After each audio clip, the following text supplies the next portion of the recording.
नमस्कार विद्यार्थियों। आज हम इंट्रॉपी के बारे में कुछ बात करेंगे और इंट्रॉपी को प्रोबेबिलिटी के साथ किस तरीके से जोड़ सकते हैं इसके बारे में कुछ चर्चा करेंगे। थर्ड ईयर में भी इंट्रॉपी के बारे में कुछ आ जाता है, कुछ एक तरीके से रिवीजन ही इसको मान लीजिए कि इंट्रॉपी और प्रोबेबिलिटी में किस तरीके से हम कोई संबंध स्थापित कर सकते हैं। जैसे कि मान लीजिए कि एक कंटेनर है। फिजिकल केमिस्ट्री में हम एक सिस्टम की बात करते हैं। एक कंटेनर होता है, उसमें कुछ गैस या कुछ पार्टिकल्स होते हैं और उन पर हम थर्मोडायनेमिक्स अप्लाई करते हैं। उसी तरीके का यहाँ पर भी एक सिनेरियो है। मान लीजिए एक कंटेनर है जिसमें कोई गैस भरी हुई है, प्रेशर है। एक दूसरा कंटेनर है जिसमें गैस नहीं है, या ये कह लीजिए कि उसको पूरी तरीके से गैस को निकाल कर वैक्यूम क्रिएट कर दिया गया है। और उन दोनों कंटेनर्स को हम एक स्टॉप कॉर्क के माध्यम से जोड़ दें। तो दो कंटेनर्स जिनमें एक में गैस भरी है, दूसरा वैक्यूम्ड है, एक स्टॉप कॉर्क की सहायता से उसको जोड़ रखा है। स्टॉप कॉर्क बंद है। ऐसी स्थिति में अब यदि हम स्टॉप कॉर्क को ओपन कर देते हैं तो आप क्या एक्सपेक्ट करेंगे कि जो गैस एक कंटेनर में भरी हुई है, मान लीजिए ए में भरी है, बी खाली है, तो ए से बी की ओर जाएगी और एक यूनिफॉर्म डिस्ट्रीब्यूशन होगा। यह थर्मोडायनेमिक्स का द्वितीय नियम भी कहता है। अब उसमें यदि हम ये मान के चलें कि एक कंटेनर में सिर्फ एक ही मॉलिक्यूल है, तो स्टॉप कॉर्क खोलने के बाद क्या मानेंगे कि या तो वो ए ग्लोब में या कंटेनर में रह सकता है या बी।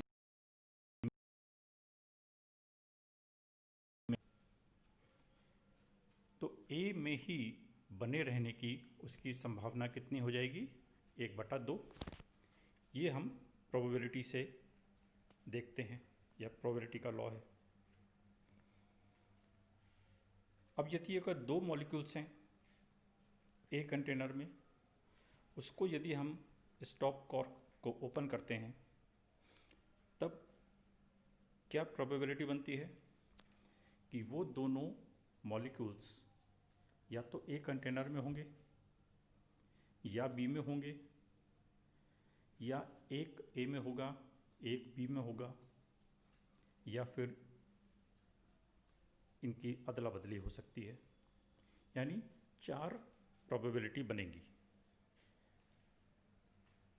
तो दोनों मॉलिक्यूल्स के एक ही कंटेनर में, यानी उसी कंटेनर में बने रहने की संभावना 1/4 हो जाएगी, जिसको हम कह सकते हैं 1/2 raise to the power 2।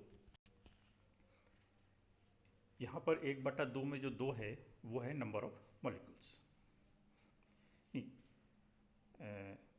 Sorry, 1/2 2 उसकी जो प्रोबेबल डिस्ट्रीब्यूशन है उसमें से वो किसी एक में रह सकता है, तो 1/2, और जो उसकी पावर लगी हुई है 2,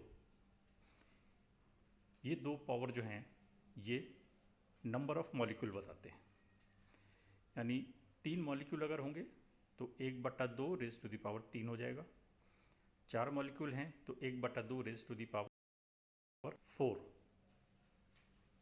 उसी कंटेनर ए में बने रहने की प्रोबेबिलिटी। n मॉलिक्यूल्स को हम कंसिडर करें तो यही स्थिति बन जाती है 1/2 raise to the power n। और यदि हम एक मोल गैस के बारे में बात करें, क्योंकि हम एक मॉलिक्यूल या 2 मॉलिक्यूल तो लेंगे नहीं, एक मोल गैस के बारे में यदि हम बात करें तो 1 मोल गैस में लगभग 10 की घात 22 मॉलिक्यूल या कण कह सकते हैं सामान्य टेम्परेचर एंड प्रेशर पर। तो ऐसी स्थिति में उस गैस के सभी अणुओं की प्रोबेबिलिटी या संभावना कि वो एक ही कंटेनर ए में बने रहें, ये हो जाएगी 1/2 रेज़ टू द पावर 10 की घात 22, यानी अति न्यून या उपेक्षणीय या कह लीजिए कि इन्फाइनेटेसिमली स्मॉल प्रोबेबिलिटी होगी कि वो सारे के सारे मॉलिक्यूल या पूरी गैस एक कंटेनर है। ठीक है, प्रोबेबिलिटी इज एक्सट्रीमली स्मॉल। ज़्यादा प्रोबेबिलिटी क्या होगी कि वो सारे मॉलिक्यूल्स यूनिफॉर्मली दोनों कंटेनर्स में डिस्ट्रीब्यूट हो जाए स्टॉप कॉर्क खोलने के बाद। तो इसको हम इस तरीके से कह सकते हैं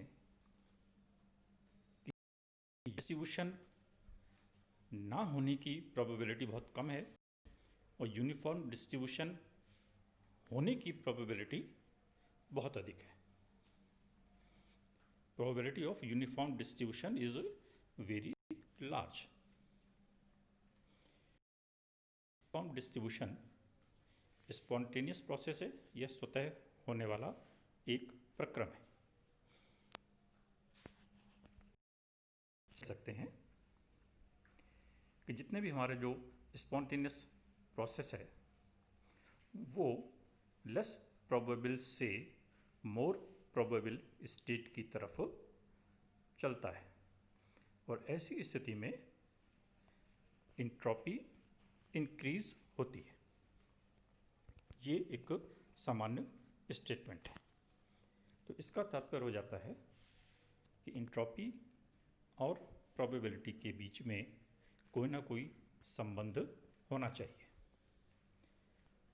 अब वो संबंध क्या है, इसके बारे में भी चर्चा कर लेते हैं। वो संबंध बोल्ट्जमैन प्लांक इक्वेशन के नाम से जाना जाता है। इंट्रॉपी को हम S से रिप्रेजेंट करते हैं, प्रोबेबिलिटी को सामान्यतः W से लिया जाता है, लिखा जाता है।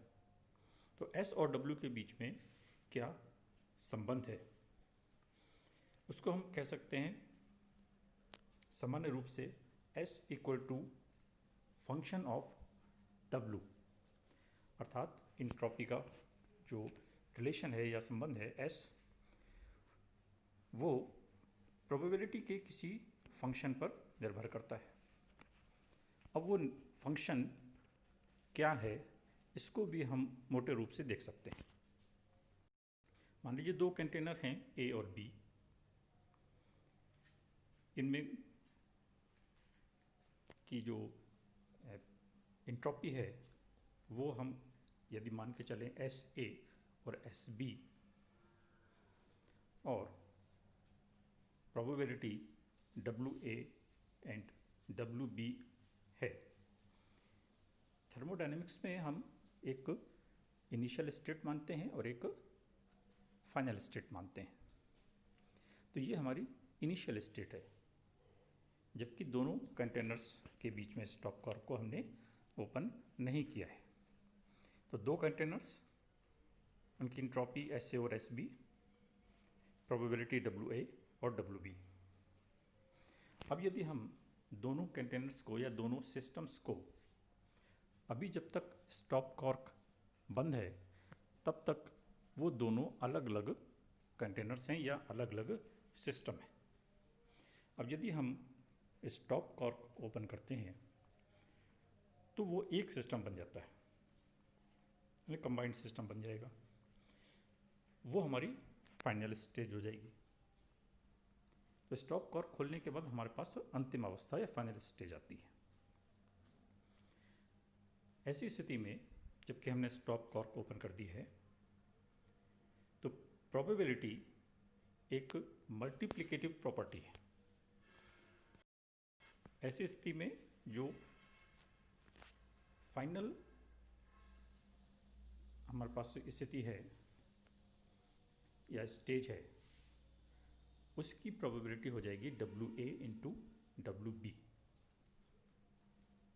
रिपीट करता हूँ, प्रोबेबिलिटी एक मल्टीप्लिकेटिव प्रॉपर्टी है, यानी दो या दो से ज़्यादा प्रक्रम यदि एक साथ चलते हैं तो उनकी सम्मिलित प्रोबेबिलिटी मल्टीप्लिकेटिव होती है।